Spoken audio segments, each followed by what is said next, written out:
Buenas noches. Damos por inicio un nuevo programa acá, Prime, del Metropolitano Santiago Noma FP. En esta oportunidad nos acompaña el abogado Juan Sebastián Gumucio, la compañera Alexa Brevis, de la coordinadora, ¿cierto?, Asamblea Territorial Noma FP, y la compañera Roxana Gajardo, delegada del Noma FP Cordillera, también delegada también de la salud, del Hospital Sotero del Río, ¿cierto? Y coordinadora de Fede Cruz Suroriente. Así que un saludo a todas y a todos los que están acá. Y al otro lado, ¿cierto?, del ciberespacio también, bienvenido. Tenemos varias preguntas para que nos pueda responder con un lenguaje súper aterrizado, así que vamos a aprovechar mucho su sapiencia por ahí, Juan Sebastián. Y por otro lado también las compañeras van a hacerle preguntas alrededor de la dudas que existen con todo esto que se está formando y que muchos políticos, sobre todo en esa intervención que tuvo usted el otro día en la Cámara, ¿cierto?, en la sesión de Constitución, respecto a si la pregunta que surge, ¿en qué consiste este sistema de reparto y si hay diferencia entre un sistema de reparto puro y un sistema de reparto solidario? Esa es como la pregunta inicial y quisiéramos que usted nos respondiera y de ahí le vamos a dar paso a las compañeras para que puedan centrarse también en dudas y preguntas al respecto. Juan Sebastián. Ya, muchas gracias por la invitación y vamos al tema. Vamos. Lo que es básico en un sistema de reparto, ¿en qué consiste un sistema de reparto?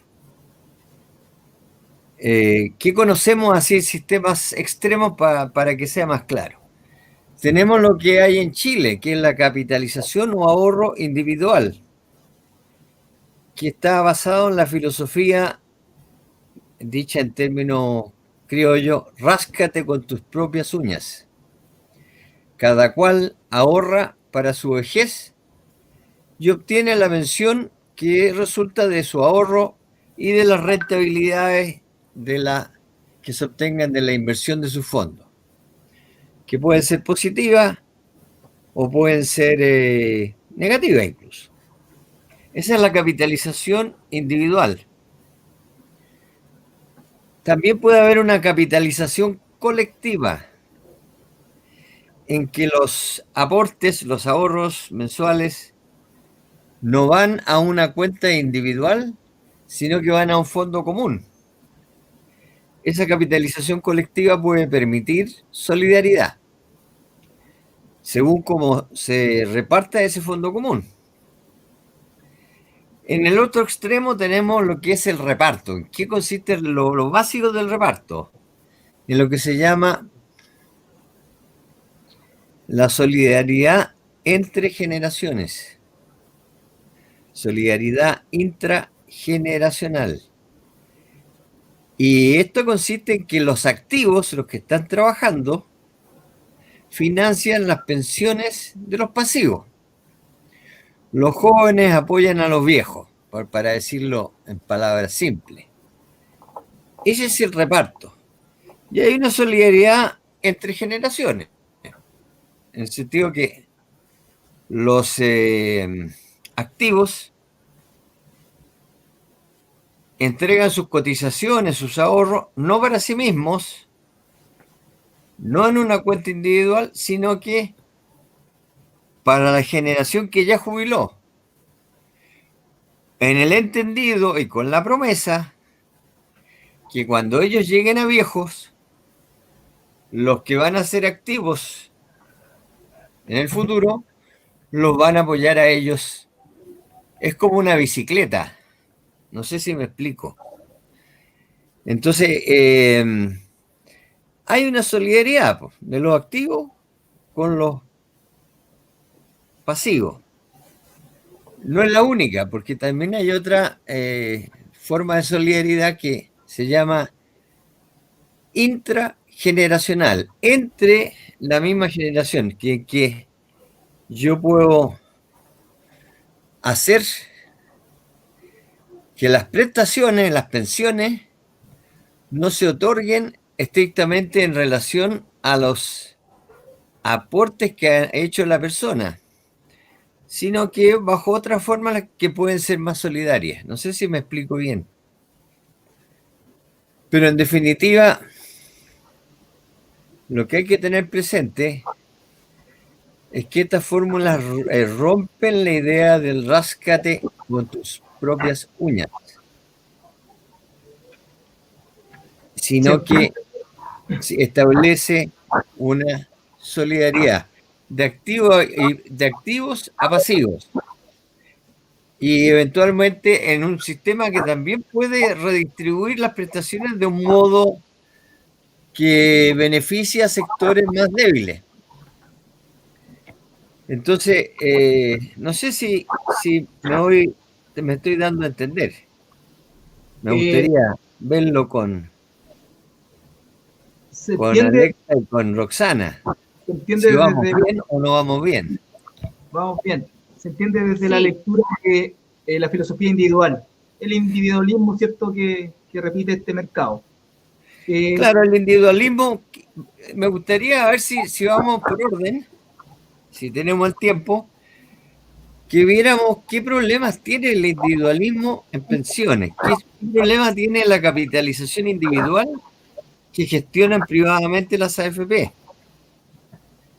Las AFP en sí son un problema, porque persiguen fines de lucro, están al beneficio de los grandes grupos económicos, utilizan los ahorros de los trabajadores en el extranjero, no necesariamente en Chile, una serie de cosas. Pero vamos al sistema mismo de capitalización, me interesa. El ahorro Perfecto. individual tiene el problema de que es un espejo de la desigualdad. En la medida que tú recibes precisamente lo que ahorras. Entonces, ¿qué ocurre? Para que funcionara un sistema así, se requeriría una nación con pleno empleo,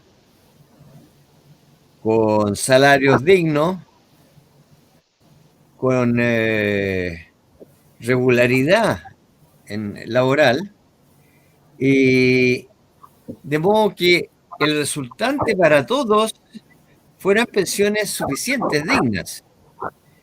¿Qué pasa cuando tenemos un país como Chile, en que hay un tercio de informalidad, trabajadores informales, que no cotizan, no están en el sistema? Y tenemos a los que sí cotizan sometidos también a un sistema bastante precario, donde se producen periodos de cesantía y se producen las llamadas lagunas previsionales. Esas son las lagunas previsionales. Periodos de cesantía, de desempleo de la persona, que motiva que en ese periodo no cotice, no ahorre. Tenemos también el problema de las mujeres, que es muy importante. Tienen dos órdenes de problemas en nuestra sociedad patriarcal. Yo he aprendido el lenguaje feminista, algo. muy bien, Uno, profesor, muy bien, muy bien. muchas gracias. Me cuesta porque como tengo la dijo, mente un poco como añeja. dijo Cristian, intra y transgeneracional, estamos en un punto de inflexión, ¿no? En cómo desde el estallido, ¿cierto?, en adelante, millones estamos exigiendo salir de esto individual hacia lo colectivo. Compañera Roxana, tiene la palabra, siguiendo la línea que planteaba Juan Sebastián, en cuanto a que el sistema de reparto debe y tiene que ser solidario. Sí, la verdad es que un poco siguiendo la idea del profesor, hace 2 o 3 días hicimos un foro en Puente Alto de cómo avanzábamos desde las ollas comunes a la organización, que se han levantado las comunas a causa, cierto, de la crisis sociosanitaria y económica, porque esto no es la pandemia del virus, esta es una crisis, entonces, que tiene distintos ámbitos. Y surgía en el conversatorio la realidad de las comunas, y lo decíamos probablemente con falta de datos, de cómo hay más o menos un 30% de vecinos y vecinas que son los que trabajan por cuenta propia, que trabajan inclusive como coleros, por ejemplo, en las ferias o en las plazas de las mismas comunas, Entonces, ¿cómo nosotros llegábamos para que ellos nos pudieran entender de que por qué nosotros queríamos terminar con la AFP, de que por qué nosotros necesitábamos un sistema de seguridad social, cuando la realidad de ello es no tener trabajo hoy día, probablemente hace mucho tiempo, no tener cotizaciones, que un poco también lo explicaba el profesor? Entonces ahí se nos vienen muchas consultas, muchas dudas, que nosotros hemos tratado de plasmarlas, inclusive en las movilizaciones. Que en esta crisis actual, sociosanitaria, económica, que para nosotros es una crisis también global del capitalismo, ¿es viable o puede seguir siendo viable la capitalización individual? ¿O ya estamos en un punto de inflexión profunda en que tenemos que avanzar a derechos, a lo que nosotros decimos recuperar la seguridad social? Ahí un poco lo dejo para la reflexión, porque creo que además, ¿cierto? Se nos viene hoy día, uno puede ser una crisis bien profunda y otro podemos también ver una oportunidad para lograr el cambio. Y ahí lo dejo, profesor, y también para Alexa, porque creo que es lo que estamos viviendo hoy día nosotros en las comunas. Muy bien. ¿Contesto? Le hago al tiro mi pregunta. Alexa. Y después contesta las dos. Yo, bueno, junto igual como con reflexionar con respecto a sus palabras, a mí me gustaría saber si es que este sistema de reparto solidario es posible en este como seguro o en este sistema privado que tenemos. Si en ese caso el sistema privado es capaz de cubrir este sistema de reparto solidario. ¿Me dan la palabra? Adelante. Mira, yo creo que ustedes dos tocan el fondo del problema.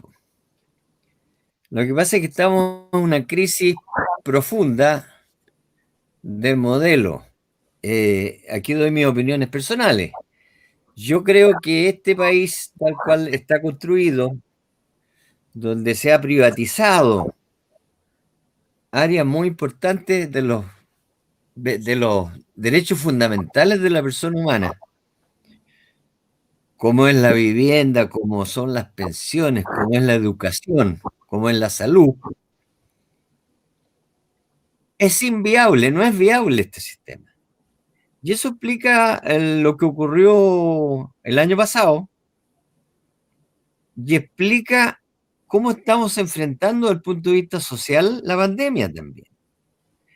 Entonces, sí estamos en un punto de choque, o sea, no creo que sea posible prolongar este mismo sistema sin cambios profundos. Y uno de los cambios dice relación con las pensiones.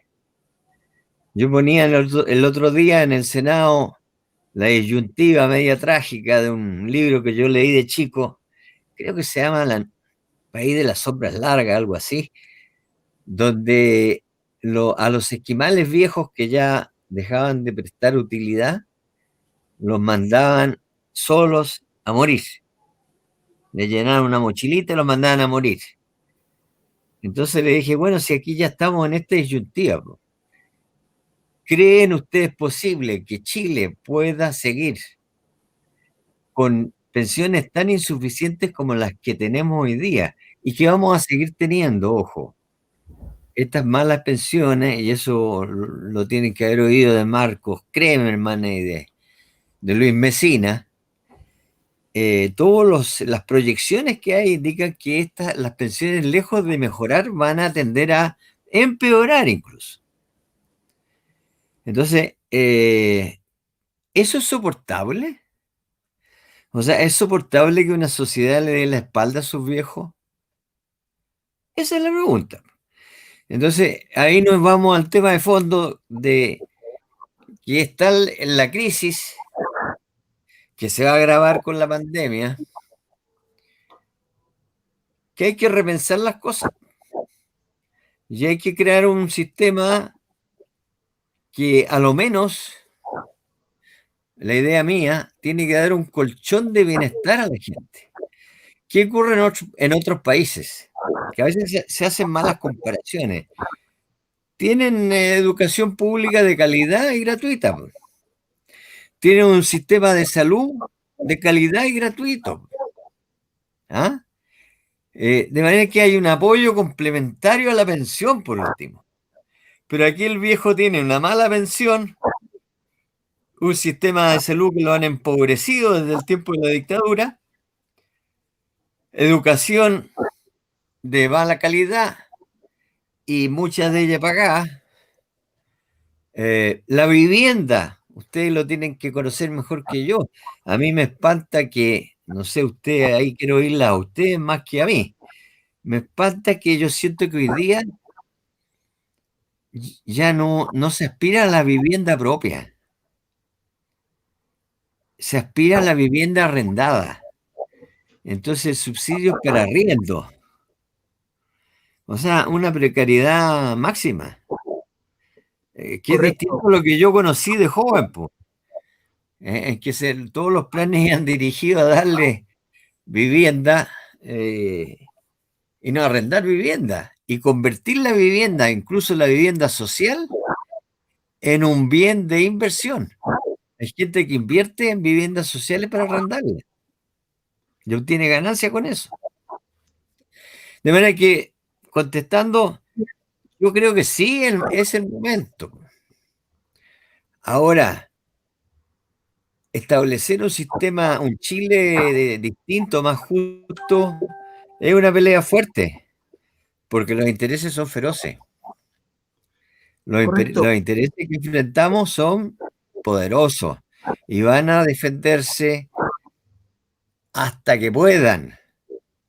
Las AFP no las van a soltar mientras no haya una presión popular, pero fuerte, que de luego permee, influya a la clase política. Nosotros tenemos que ir a una clase política donde podamos tener gente decidida. Sí, imagínense, comentario aparte, que este tema de la AFP, ustedes son muy chiquillos, todos jóvenes, pero este tema de la AFP se planteó en las luchas del año 80 contra la dictadura. Y una de las cosas que la gente pedía, la gente que estaba contra la dictadura, era el fin inmediato de la AFP, tan pronto se restableciera la democracia. ¿Y qué pasó?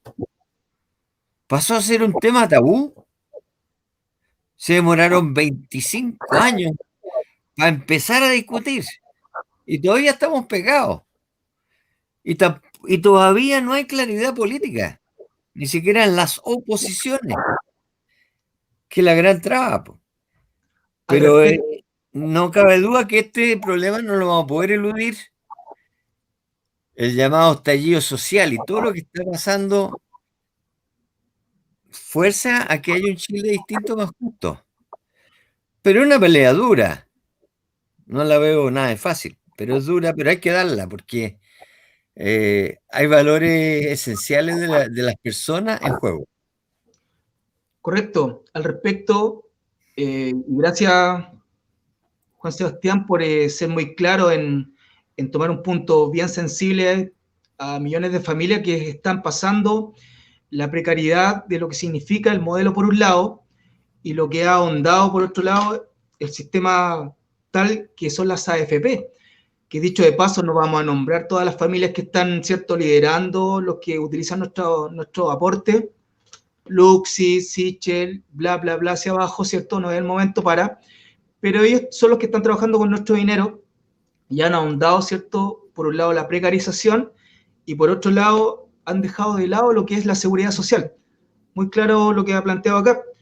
Ahora, muchos en distintos espacios políticos, y aquí voy a dejar la palabra abierta a las compañeras, muchos en distintos espacios políticos han hablado de que Chile cuenta con seguridad social. Y de ahí surge la pregunta, ¿es efectiva esta seguridad social? Dejo la palabra abierta, compañeras. ¿Puedo? Por favor, Mira, estaba escuchando atentamente y me hizo recordar hasta un viaje que tuve a las Termas del Flaco hace un par de años atrás, donde hay un hospital que en algún momento se construyó bajo la lógica del seguro obrero y que obviamente quedó desocupado. Entonces, cuando el profesor dice de la seguridad social, ya habla de la vivienda, ya habla de la salud, de la educación, claramente hoy día no lo tenemos. No lo tenemos. Las personas que hoy día se están contagiando por el COVID-19 es porque no tienen situación de vivienda, ¿cierto?, en sus hogares, que les permita hacer, ¿cierto?, el aislamiento como corresponde, si es que están algunos de ellos enfermos. Los trabajadores, yo soy trabajadora de la salud y muchos otros trabajadores, no tenemos ni siquiera el acceso a la seguridad laboral o a la seguridad que nosotros esperaríamos en el lugar del trabajo, que te dé, ¿cierto?, garantía de poder decir, mira, yo me enfermé trabajando, pero voy a tener esta situación de respuesta a mi problema de salud.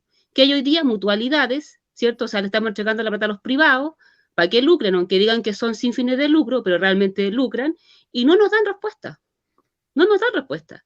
Tenemos la histórica, y ahí el profesor, los dos, Patricio también es profesor, el tema de la educación, ¿ya? Cómo la educación también se puso como un bien de mercado, ¿cierto? Y tenemos las consecuencias hoy día, porque el individualismo también es consecuencia de una política que se tomó en su momento de educación cultural, social, y que hoy día tiene los efectos, ¿cierto?, en un montón de situaciones. Entonces, cuando uno ve los ejes de la seguridad social, tenemos problemas graves con las pensiones, tenemos problemas graves hoy día con la salud que ha sido precarizada, que ha sido privatizada, externalizada también, como decimos nosotros, con la vivienda. El profesor tiene razón, las personas hoy día no aspiran a una vivienda porque no hay condiciones para aspirar a una vivienda. Pero además tenemos hacinamiento y tenemos todavía campamentos, que es una situación que parece que se nos olvida, pero hemos visto esta semana cómo los campamentos han estado resurgiendo a raíz de la crisis habitacional, ¿ya? Entonces, en ese contexto uno se pregunta, ¿es viable hoy día el modelo actual? Y el profesor decía perfectamente, no, yo también creo que no, pero si nosotros queremos llegar a la seguridad social, y ahí yo le voy a preguntar algo, profesor, porque el tema de la presión social se lo voy a preguntar para después, que tiene que ver un poco con los proyectos de ley que hoy día están en el Parlamento. Si nosotros tuviéramos hoy día la posibilidad de derogar el decreto de ley 3500, que más adelante pudiéramos avanzar en una nueva constitución que garantice derechos humanos, derechos sociales, derechos políticos, derechos económicos para los pueblos. ¿Quién debería administrar o gerenciar, si usamos un lenguaje súper del momento, esta seguridad social? ¿Un ministerio único, por ejemplo, profesor?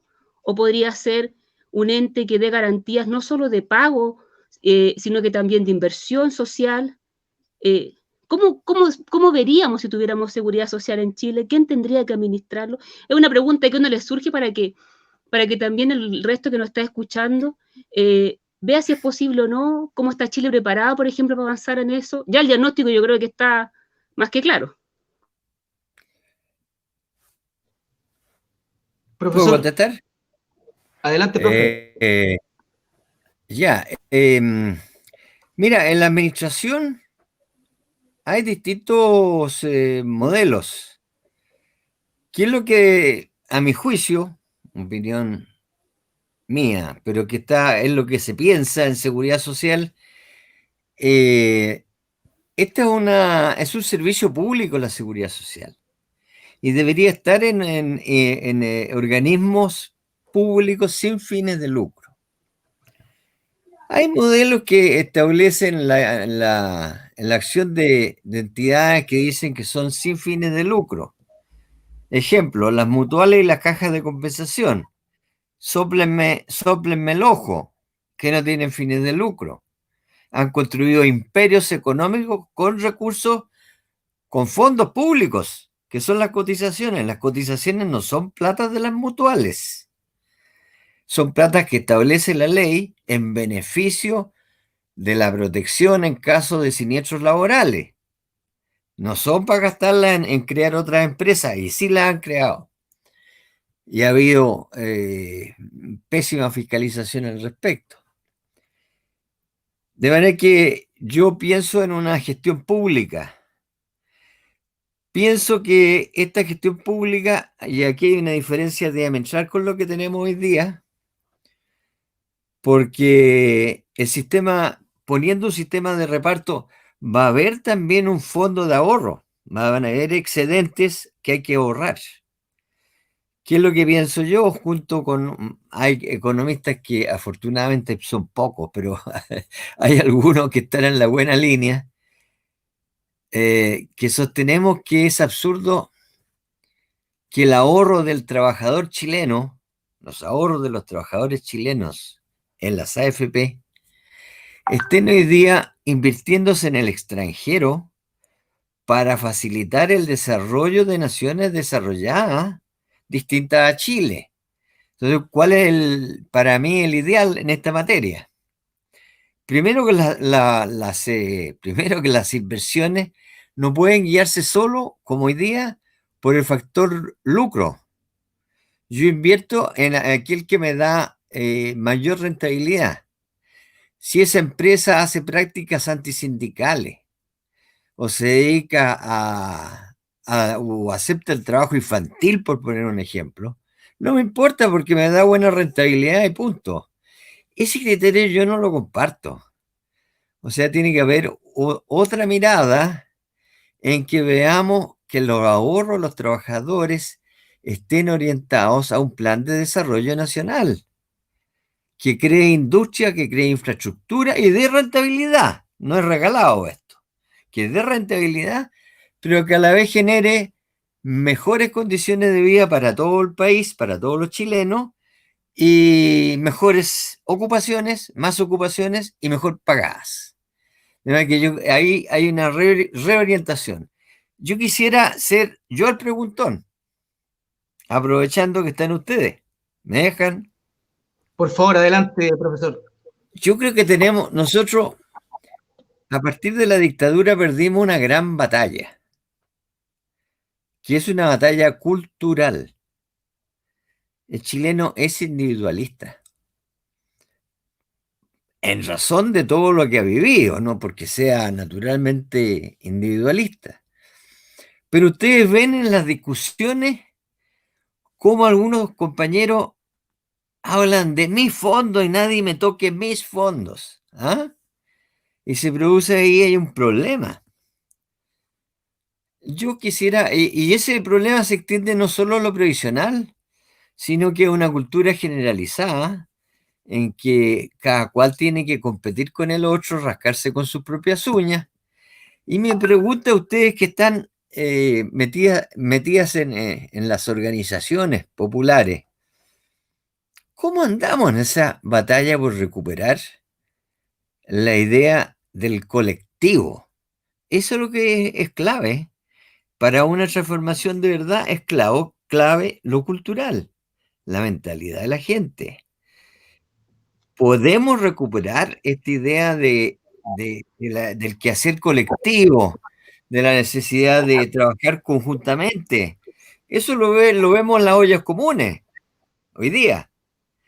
Pero, ¿qué opinan ustedes? ¿Cómo estamos en esa pelea? Que yo creo que esa pelea es la central.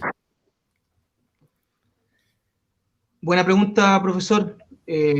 Las compañeras van a responder tal como ellas. Nosotros también estamos tratando de cierto modo, poder recuperar este tejido social en el cual, cierto, está muy dañado. Hay daño muy profundo respecto a aquello. El individualismo es tal que cada vecino o vecina le importa muy poco lo que pase al otro o la otra. Creo que en ese tránsito surge este programa, distanciamiento físico, no social, conversatorio de los territorios, de cierto modo para poder recuperar, cierto, este tejido dañado. Alexa, Sí, la pregunta sí, del profesor. efectivamente comparto la reflexión que hace el profesor. En Chile hay una cultura individualista y es difícil de repente llegar con el discurso del reparto solidario a algunas personas. Personalmente también me ha tocado escuchar que no quieren compartir su ahorro con otras personas. O también he escuchado de la gente que nunca cotizó, que también va a salir beneficiada. Pero yo creo que es parte como del desafío que se nos viene, este cambio como de paradigma que hay que hacer en la sociedad, este cambio como del sentido común a las personas. Y qué mejor argumento es lo que estamos viviendo ahora con las AFP. O sea, ya no hay ninguna opción de que este sistema siga manteniendo a la gente. tenemos ya más de 30 años de experiencia donde ha quedado demostrado que el modelo es un fracaso, donde nuestra vejez se vive con miseria, y yo creo que por ahí es más fácil entrar, o sea, es más fácil entrar a la gente y hacerles cambiar como esta idea que se tiene como de ser tan individualista. Es un trabajo que cuesta, que es difícil, pero hay que hacerlo, hay que insertarse en los territorios.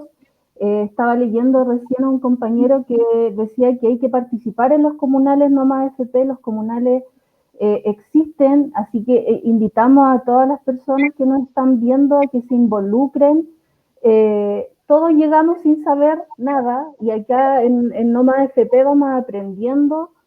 Se dan instancias como de educación también, de formación, para que nosotros podamos como salir a evangelizar en No Más AFP. Así como también me ha tocado escuchar a estas personas que dicen que no quieren este sistema de reparto, también me ha tocado escuchar a gente que dice que prefiere morirse en vez de jubilar. Y yo creo que ya con la experiencia de estos 30 años de la AFP y viendo a nuestros ancianos viviendo en miseria, yo creo que no hay donde rebuscarle más a las AFP. Se tienen que acabar. Sí. Patricio, bueno, el profesor ahí preguntaba si Bueno, nosotros creemos que... Sí, Pato, un poquito, mira.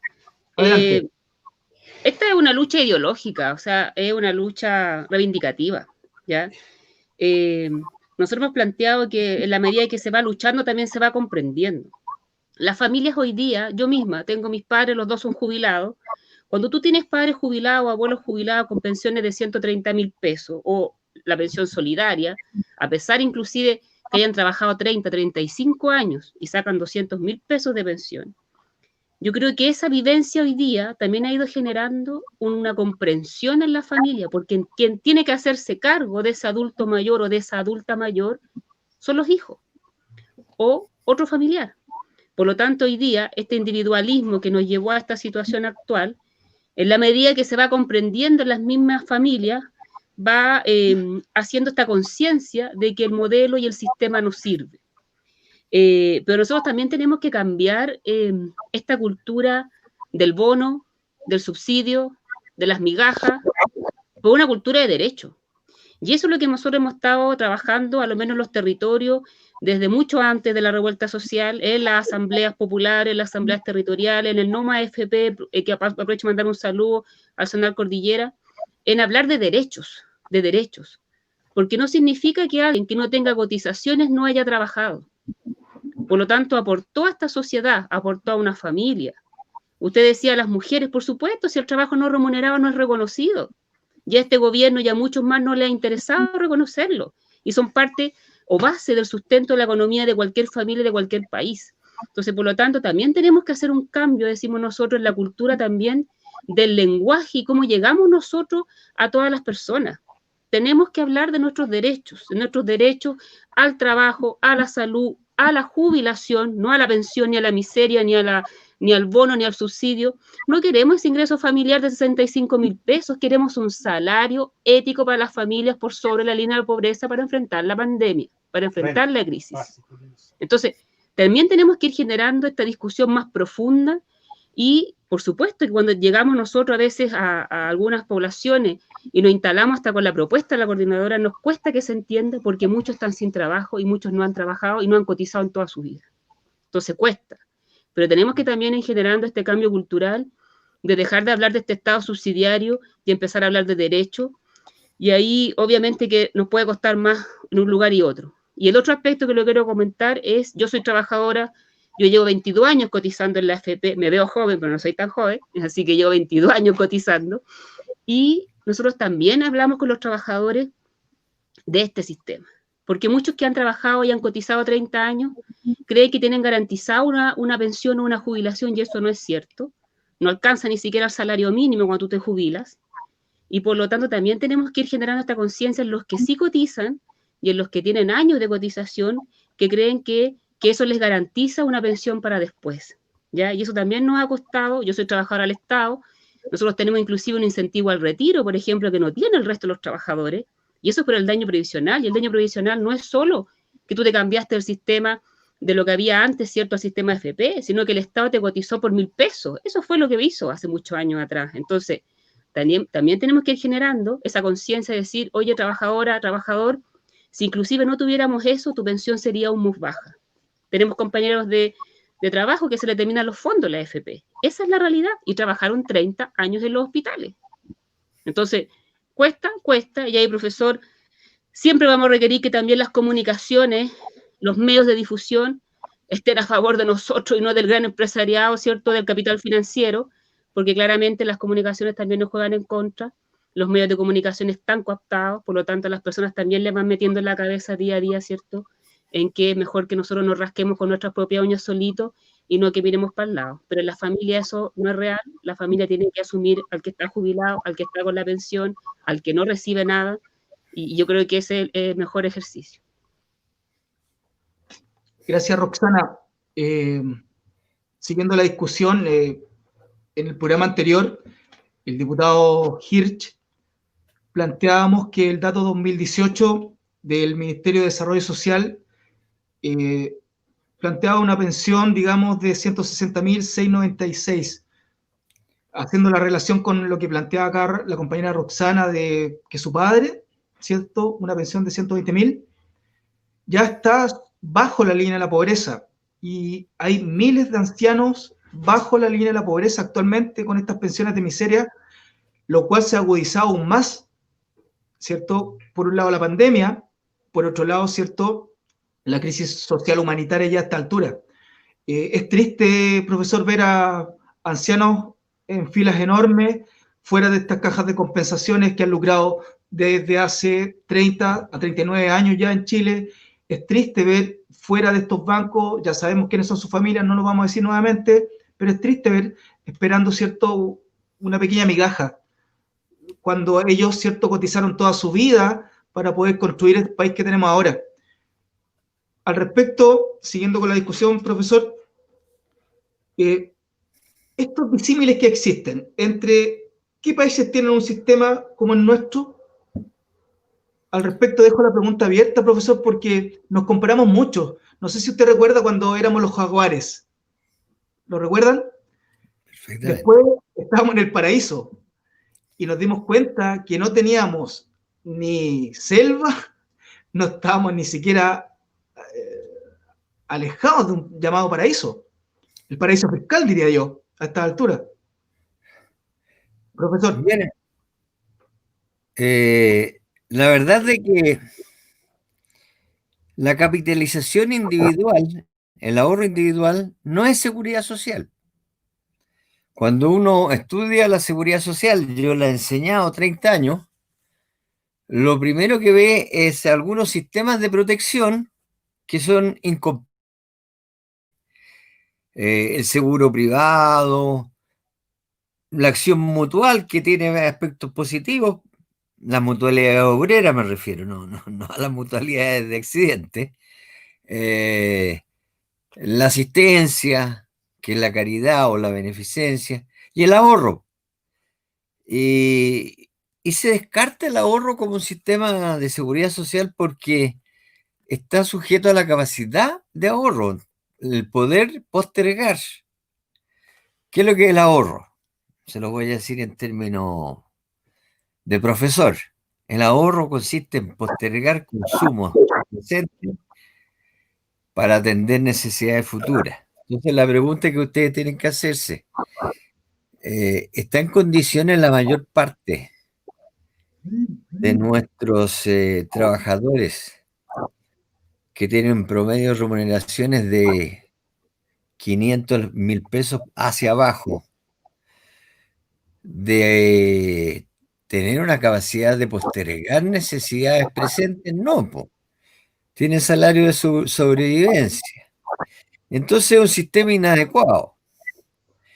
¿Qué planteé yo el otro día en el Senado? Porque la AFP dice, oye, no es culpa nuestra. Nosotros somos re buenos para invertir. El problema es que los chilenos ganan muy poco. Entonces lo que yo les dije ahí, bueno, sí, yo estoy de acuerdo. Es la base primaria del problema. Que hay gente que es informal, precaria y tiene malos salarios. Bueno, ¿y por qué no vamos a arreglar esos problemas? Fíjese, cuando se trató tibiamente, en el gobierno de Bachelet de fortalecer los sindicatos, tibiamente, ¿qué pasó? Se aprobó la ley, fueron al Tribunal Constitucional y liquidaron el papel de los sindicatos. Entonces digo, ¿usted por qué me dice que el problema son los salarios? Pero se opone a que haya sindicatos fuertes que puedan negociar por ramas, con organizaciones fuertes, equilibradas, de igual a igual con las empresas, para mejorar las condiciones de trabajo y terminar con esta redistribución de ingresos que están tremendamente injustas. Entonces, yo quiero tomar algo que decía Patricio, que revela un poco el carácter de este sistema y la mentalidad que juega. ¿Cómo dicen que pueden arreglar el tema de las pensiones? Oiga, jubile más viejo. Las mujeres no jubilan a los 60, jubilan de los 65 para arriba, y los hombres también a los 70. Y todos nosotros vemos a viejitos trabajando, que a mí me parte el alma, en labores poco calificadas, difíciles, recogiendo basura a veces. Y no son porque no tengan pensión, pues es lo peor. Tienen pensión, pero no les sirve. Entonces, esto no es lo que quiero, a lo que voy yo es lo siguiente. Uno no puede ver la seguridad social y las pensiones con una tabla Excel en que mueve las variables y arregla. ¿Ah? Oiga, las mujeres lo que pasa es que tienen más expectativa de vida, entonces jubilen más viejas. Entonces le vamos a cortar el periodo. Esa mentalidad no es la que tenemos que cambiar y volver a pensar por qué existe una pensión. ¿Que se lo han preguntado por qué existe una pensión? Y existe una pensión porque en este avance civilizatorio que viene de fines del siglo XIX, se desarrolló fuerte el siglo pasado, se entendió como una necesidad humana, como un derecho humano esencial que hay que darle amparo económico a los viejos, que puedan seguir subsistiendo. ¿Y por qué se determina una cierta edad? Porque se presume que el viejo, ya a los 65 años los hombres, los 60 las mujeres, han perdido sus condiciones de trabajo. Entonces cuando dicen, oiga, no, subamos la edad, yo no veo que tomen ese aspecto. O sea, no ven el aspecto humano que está detrás de un sistema de pensiones. No sé si me explico. Entonces hay que pensar, oiga, ¿por qué existen estas? ¿Cuál es el sentido de este beneficio? No es una tabla de un cuadernito de matemática o una tabla Excel que uno mueve aquí y mejora acá, no. Este sistema no tiene destino. Y no tiene destino por lo que ya les dije al principio, porque es un espejo de la desigualdad. Y no arreglar la desigualdad. Entonces el tema es, y es bien complicado lo que se nos viene por delante. Tenemos muchos informales. Se habla de 1/3 de la masa laboral informal. Mucha precariedad. Te hablaron de los coleros, gente que rajuña el pan todos los días. ¿Cómo vamos a armar la sociedad? Y viene la cuestión tecnológica, que puede agravar o no agravar. Ahí también hay un poco de fantasía, porque la gran crítica que se le hace al reparto es que los activos van disminuyendo en relación a los pasivos, va envejeciendo la población. Eso es verdad. No se toma en cuenta, eso sí, que necesariamente vamos a tener que aceptar migrantes en Chile. Es un fenómeno de la civilización. Y eso van a engrosar la población joven. No se toma en cuenta que las mujeres van a tener que estar dotadas de mejores condiciones para insertarse en el mundo laboral. La inserción femenina todavía es baja en Chile, ha ido mejorando, pero tiene que haber más mujeres trabajando, con mejores condiciones para poder hacerlo. Entonces, se nos viene un desafío grande. Lo que yo digo es que tiene que haber otra mirada. Y este es un tema político. Ahí quería La entrar seguridad social es un tema político, distinguidos auditores.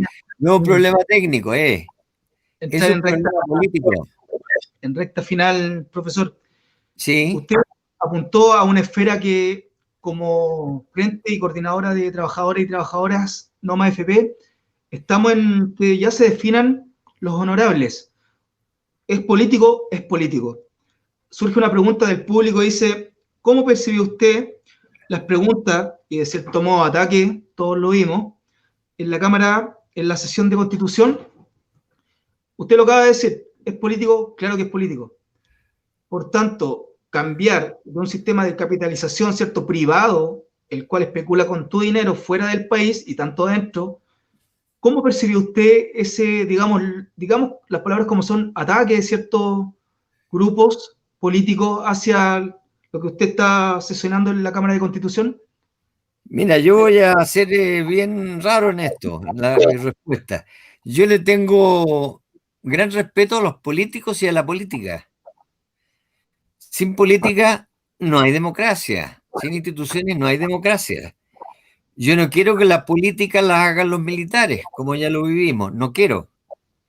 Nosotros necesitamos la política, es indispensable y necesitamos a los políticos. Lo que pasa es que hay que elegir buenos políticos. Entonces ahí voy a otro tema, po. Tiene que salir a votar la gente, pues. ¿Hasta cuándo? Cometieron un gravísimo crimen, a mi juicio, al establecer el voto voluntario.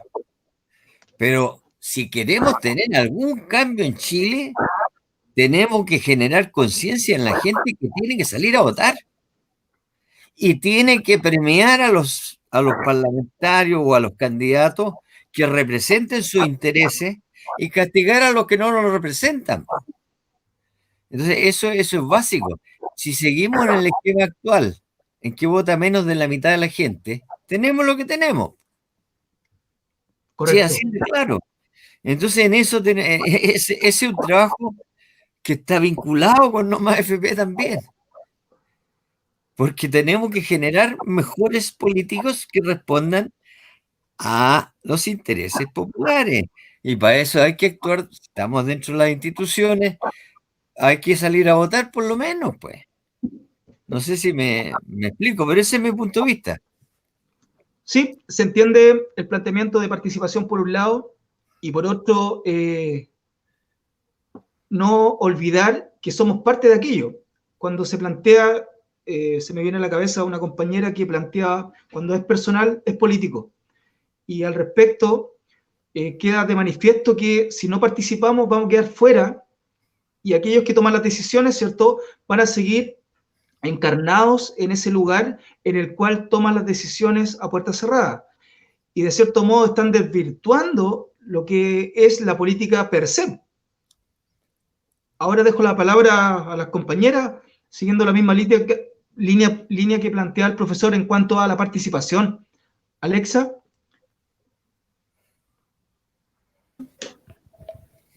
Ya.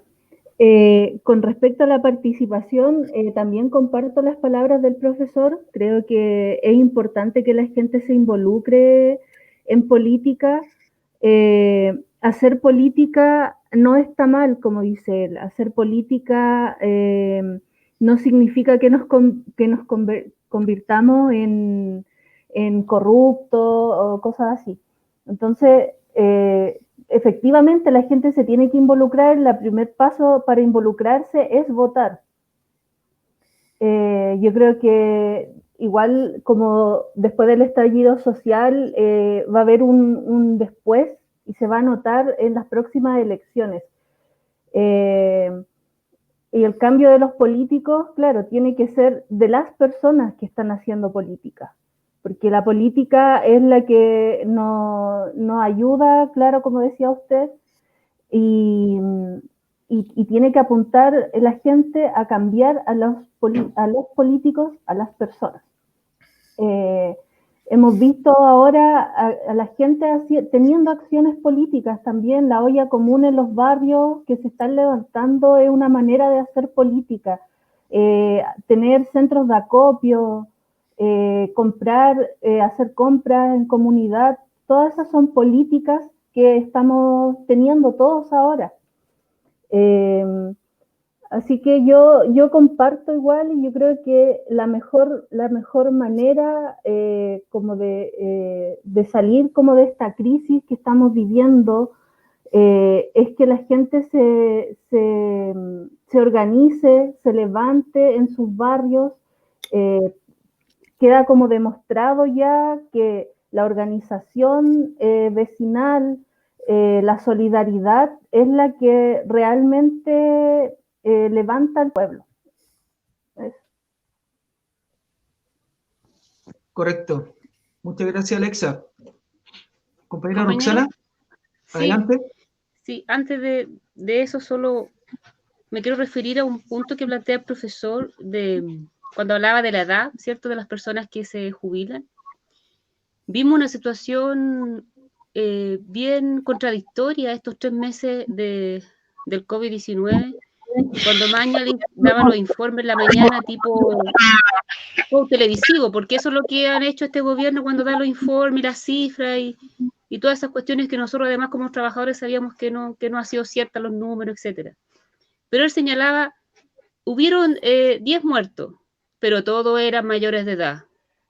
O sea, perdón, quieren que trabajen hasta los 75, 80 años, pero todos los que se murieron, 76, 80, 79. Entonces, ahí tú ves cómo el modelo, esa crisis, ¿cierto?, tan profunda, nos lleva a decir, bueno, que se mueran porque están en una edad que no están aportando, pero por la otro lado, la contradicción de ella es decir, bueno, que trabajen hasta que se mueran. Porque eso es lo que nos están diciendo cuando vayan a trabajar hasta los 75 o más.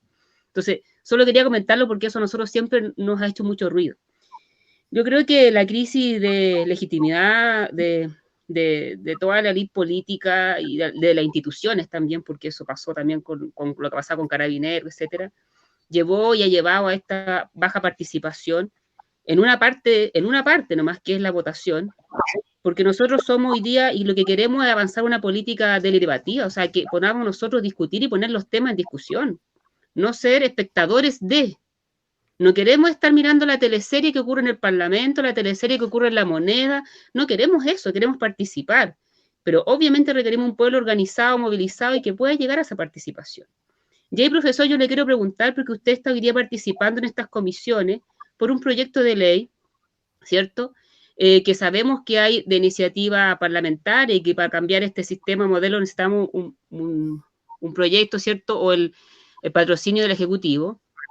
Pero si en este momento existe esa confianza, profesor, en el actual Parlamento, para generar estos cambios inmediatos que Chile requiere. Porque si nosotros dijéramos Chile vamos, se pone de acuerdo, o la oligarquía se pone de acuerdo, y dice que queremos votar la FP, la votan, pues. Votan todo, hablan con el presidente, lo convencen y terminaron la FP. Tenemos otros sectores nuevos que han surgido, de partidos nuevos. Tenemos un pseudo acuerdo nacional que está ahí en el no sé qué, probablemente con la salida de Mañalich, capaz que se avance esta semana. Pero hay confianza real hoy día, profesor, en que podamos avanzar, porque nosotros también tenemos, y usted tiene razón, hay que pasar la cuenta. Hay que pasar la cuenta. Entonces, que ahí nos pueda comentar un poquito, porque usted ha estado ahí en vivo, yo creo que eludiendo varias flechas que le deben llegar cuando está exponiendo. No me llegaron tantas, encuentro. Me esperaba más. No tengo tanta confianza. ¿Para qué le voy a ¿Para qué le voy a mentir? Si tenemos una historia en Chile y nos conocemos. Cuando yo les decía antes que el tema de la AFP estaba fondeado, era tabú, no se hablaba. Bueno, estoy hablando de algo real, po. Entonces, no veo yo todavía un alineamiento de fuerzas políticas de opositoras fuertes que empuje este carro. Se ha avanzado, pero hay negociaciones paralelas, hay gente que está por soluciones mixtas. No tengo una gran confianza. Solo confío en lo que estamos hablando, en la organización popular, en la presión popular. La presión popular, sí. Fíjese que la Noma FP sacó 1.500.000 chilenos a protestar en junio del 2016 y no sirvió mucho. Entonces, mi amigo Luis Mesina lo ha dicho, castiguemos al que no está, po. ¿Y cómo se castiga en democracia al que no está? Se sale a votar primero que nada porque se sale a dar la opinión y no se le elige, po. Y se levantan nuevos liderazgos que sí estén. Entonces, si quiere que yo le sea franco, a mí me parece bueno este proyecto que se planteó porque abre un debate y eso colabora a la discusión política y a la toma de conciencia de la gente. En ese sentido es positivo, pero que vaya a salir aprobado así tan fácil con toda la defensa de intereses que hay detrás, con la derecha que está arrinconada, lo veo difícil porque ya conocemos, po. Ya conocemos otras experiencias en que las oposiciones han sido incapaces siquiera de actuar unidas y se han aprobado proyectos muy antipopulares con votos de gente supuestamente de oposición. Entonces yo en eso tengo que serle bien franco, tengo un cierto escepticismo, pero a la vez estoy muy contento que se haya puesto este debate y que se esté discutiendo y que sirva de pie para seguirlo discutiendo al interior de las organizaciones populares, que se vaya tomando cada día más conciencia y que cambiemos las cosas. Si las cosas no se van a cambiar así del cielo. Exacto. Así, Todas las luchas sociales, ustedes lo saben mejor que yo, pero hay que leer historia. No ha sido fácil. Hay mucha sangre en la historia de Chile y del mundo. Hay mucha sangre en las luchas populares. Y lo poco que se ha obtenido, lo que se ha avanzado, no ha salido gratis. Y esta lucha es de las duras. correcto. Pero lo bueno es que está instalada y fuerza. Muchas gracias, profesor, y a los panelistas de este programa. Está dado, lo dejó planteado el profesor, las compañeras, la lucha popular debe ser tal y la organización fuerte para poder enfrentar este monstruo que es bastante poderoso. Pero la organización popular ha quedado demostrado durante generaciones, ¿cierto?, que puede ser más. Creo que ahí está el queso, como diría algunos por ahí. Ese es el que hay que roer. Compañeros, un minuto para el cierre, para poder ya dejar este programa, segundo programa Prime, ya de distanciamiento físico no social, conversatorios y diálogos en el territorio. Queda abierta la palabra, un minuto breve para el cierre. Yo me despido muy agradecido y le digo a las compañeras que lo que hemos hecho ahora es política. Correcto. Para que veamos lo que es la política. Estamos haciendo política. Y está muy bien además que la hagamos. Hasta luego y muchas gracias. Oye, yo cortito me despido de todos, muchas gracias, y quiero retomar las palabras cortitas del profesor que decía que teníamos que hacer presión social. Así que voy a ocupar este espacio para llamar a los senadores de la región metropolitana, a Girardi, a Alamán, a Montes, que firmen de una vez derogar el decreto de ley 3500. Son ellos los que pueden hacer este cambio, así que por favor firmen, ya estamos haciendo toda la presión posible, así que faltarían ellos solamente. Muchas gracias a todos y a todas. Sí, cortito, gracias profesor por su participación y desde que me levanto en la mañana, cuando tomo la decisión, sé que estamos haciendo política, cuando voy al hospital todos los días también, saludar a Puente Alto, territorio ahí en resistencia todos los días y que la verdad es que con organización, con presión social, vamos a poder nosotros lograr los cambios que Chile requiere. No nos olvidemos del plebiscito, nos costó, tenemos muertos, tenemos mutilados, mutiladas de la revuelta social y tenemos que llegar de cara al plebiscito con un pueblo organizado y movilizado. Sabemos que las condiciones hoy día por la crisis sociosanitaria es compleja, pero lo podemos hacer. Y este debate es justo necesario y como dice Alexa, presionar hoy día a los que tienen que hacer su pega, si para eso fueron elegidos. Tienen que hacer su pega porque para eso también le están pagando y reciben pago del Estado de Chile. Un abrazo, compañeras y compañeros, y también a todos los que están hoy día viéndonos en este programa. Yo solamente despedirme y me sumo a las palabras sentidas de los compañeros acá presentes. Nuevamente agradecer al profesor Juan Sebastián Gumucio, que con un lenguaje aterrizado nos pudo centrar la importancia que es la organización popular y los territorios que se activen. Así que nuevamente agradecer la sintonía en distanciamiento físico, no social. Así que a seguir los conversatorios y los diálogos en el territorio. Así que un abrazo desde acá a la distancia, como dice, físico pero no social. Muchas gracias a todos y a todas. Al otro lado también del ciberespacio. Muchas gracias.